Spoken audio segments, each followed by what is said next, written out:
Hello. The Divine Code reading for January 22nd, pages 457 and 458.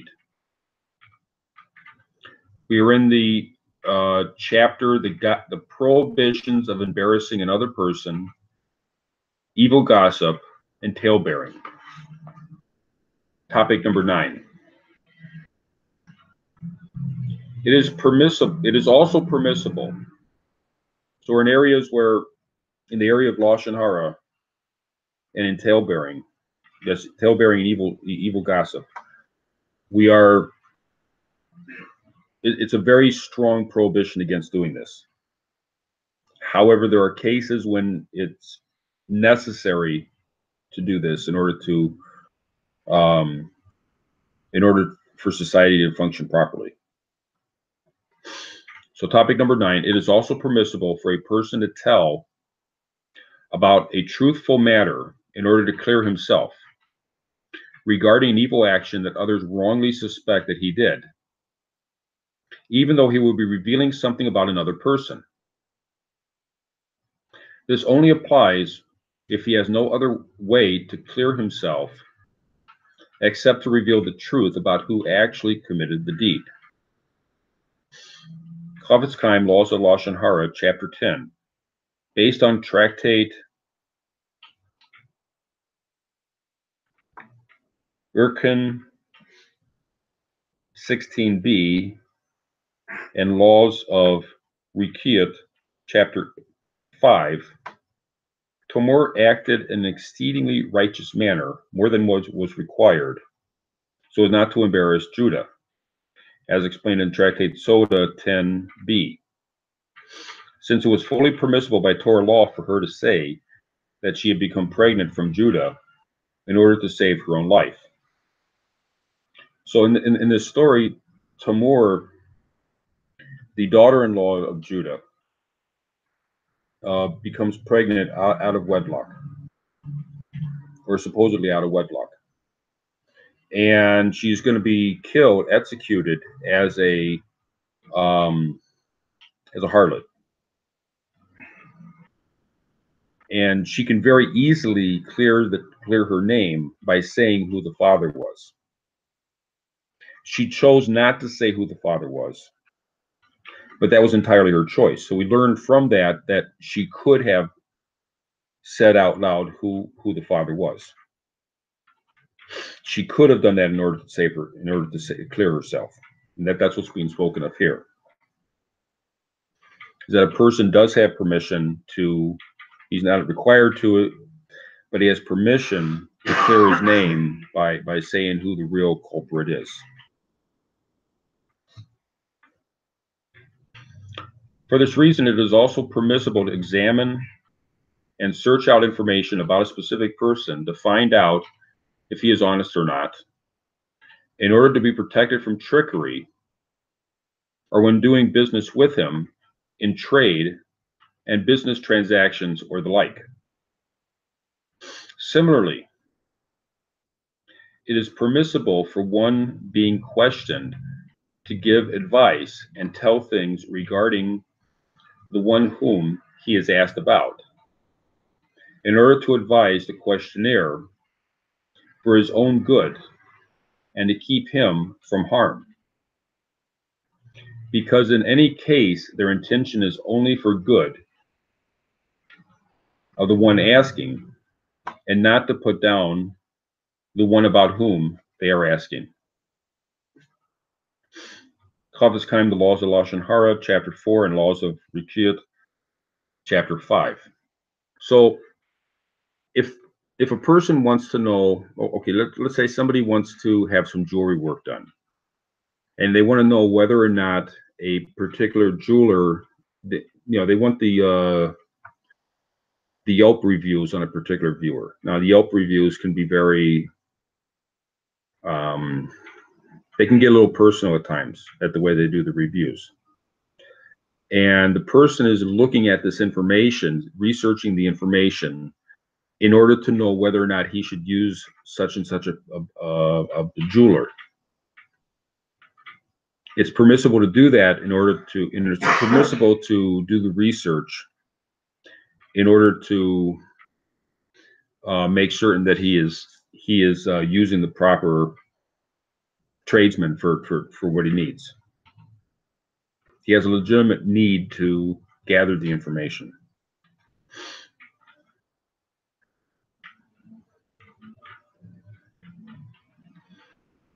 And he's not trying to cause damage or harm the person that's the jeweler. He just needs to be able to protect himself in his business actions. Topic number 10.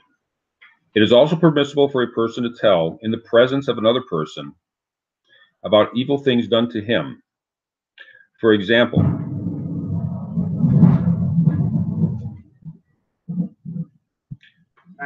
that someone stole from him. It will be, if it will help him to be able to bring a court case to save him his money.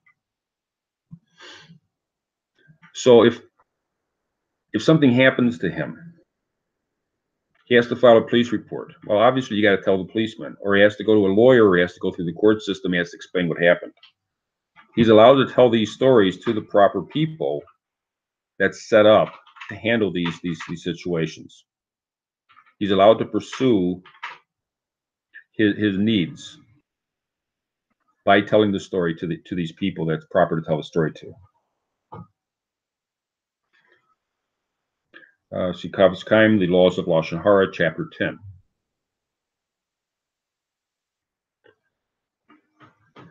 Topic number 11.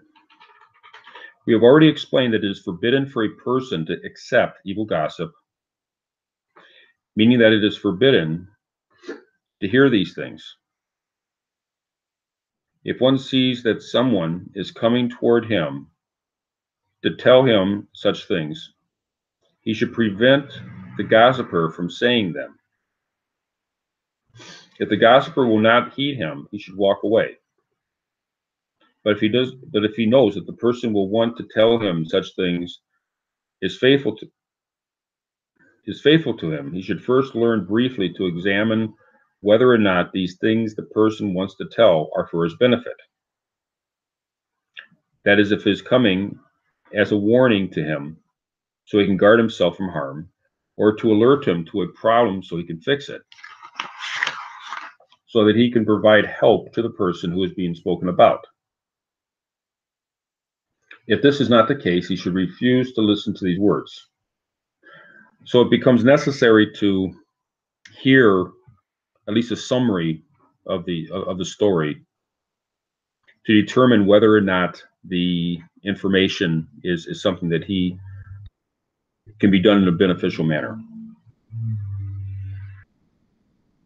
It would not be necessary, if the person coming with the information has a reputation himself of just being a malicious gossiper, then it's possible to close the person off entirely to begin with. But if it's a person that normally who would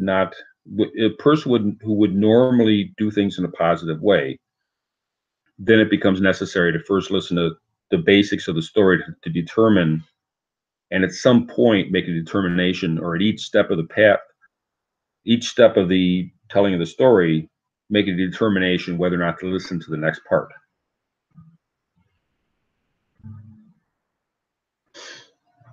If this is not the case, he should refuse to listen to these words. Even if he has already heard his tale, if these words are of evil gossip and tale-bearing, it is still forbidden for him to accept them, meaning to decide that these things are true and to act according to them. For example, to now distance himself from a person about whom the gossiper spoke such and such, but if he recognizes these words are true, it is permitted for him to be more careful in the future because of them.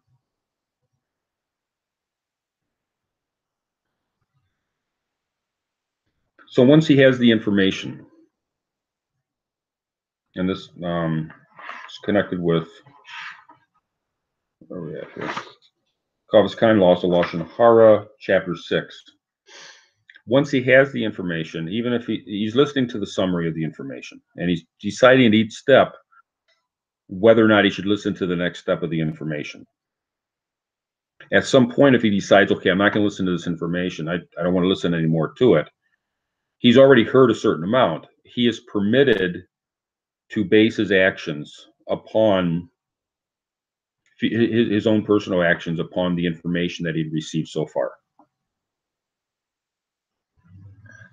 It's just that he would not be allowed to transmit the information beyond himself, and he would not be allowed to listen to any more information about the source. But once he's already heard certain things, he's allowed to base his actions upon it.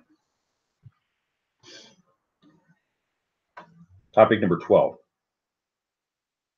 It is permitted to hear something even though it is evil gossip, if the intention of the teller and the listener is to gather advice about how to make peace between people in an argument.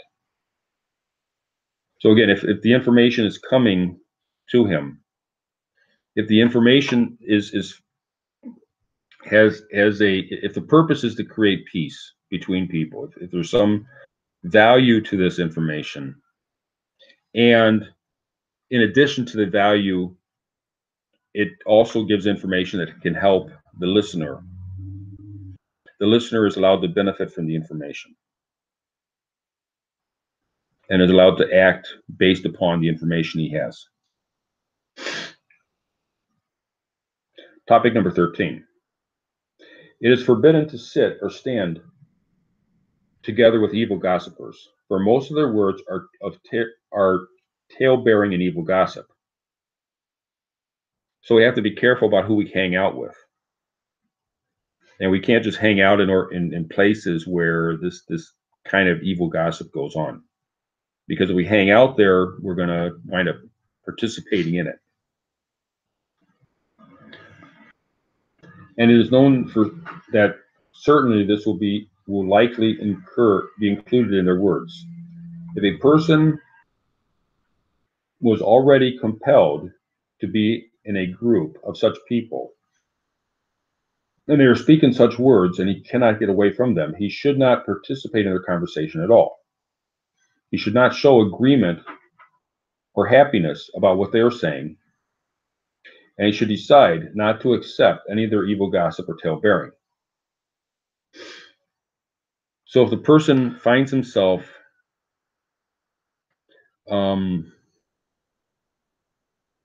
within a group, he's at a holiday party at work, and the holiday party at work, people start going, they're no longer talking about work, they're talking about whatever, and the whatever goes into evil gossip. And he can't get out of the holiday party at work. The employer kind of expects him to be there.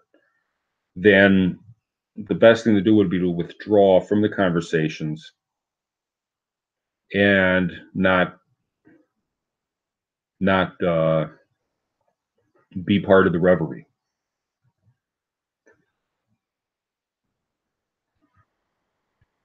Topic number 14. Many forms of public media, newspapers, magazines, television, radio, internet, etc., publicize evil gossip and tale-bearing. So we have an entire industry around the gossip column. There's TV shows, there's networks, there's newspapers that are dedicated to telling Lashon Hara. It is permissible to read and watch them, even though one is hearing evil gossip and tale-bearing, because these things are already publicized and have become common knowledge. This is as explained earlier in topic 4. So once this stuff is publicized to a point where the public is already aware of it, then to listen to it is not considered participating in Lashon Hara, because it's already spread far and wide. It's the being part of the dissemination of it is what's considered the evil gossip, and once it's been disseminated, then the person is no longer participating in the dissemination. It's already out of the open. Nevertheless, it is not fitting for this to be the person's main interest and attention. It is only if the person saw or heard this by chance, and does not go delving into the matter, that there is no transgression involved. So if the person is listening to the news, and we know a certain percentage of the news is going to be lashon hara, it's going to be evil gossip about people, but it's just part of the person needs to know the stock market report. And in the middle of the stock market report, they're talking about some business manager who was caught cheating on his taxes, and the information is just thrown in there. It's okay to let it just wash by, and the person's aware of it, but they shouldn't dwell on it, and they shouldn't delve into it.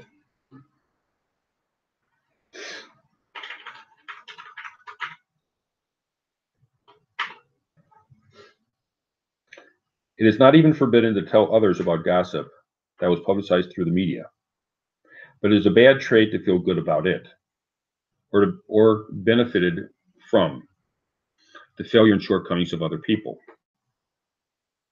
Such a trait is unfitting for an upright person. However, it is forbidden to receive a subscription to a media publication if the main business is evil gossip and tale-bearing.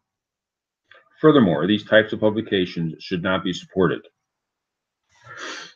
So there are networks, there are TV shows, there are internet groups that talk that evil gossip is like their main thing, and they're just constantly putting out talk about things. We should not participate in those things. We should not subscribe to them, and it would be best if those were somehow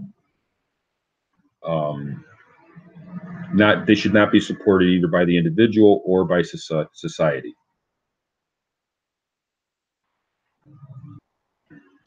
If the publication's main business is not evil gossip or tale-bearing, but it includes these types of reports as interspersed minor additions, it is permitted for one to support and subscribe to such media. Nevertheless, one should protest the wrongdoing they commit by publicizing evil gossip. It is explained in Part 1, Chapter 4, that whoever can safely protest a sinful policy and urge that it be eliminated is obligated to do so in order to improve the opinions of others and to improve the world. So, to whatever extent we're able to, and the internet provides the opportunity to reply. If a newspaper puts out information, it can be replied to easily. Whether or not anyone listens to that is another question, and the person might be considered a prude for protesting, but that it's proper to make statements about what's right and wrong, and it's proper to say we should not be engaged in these things. Thank you.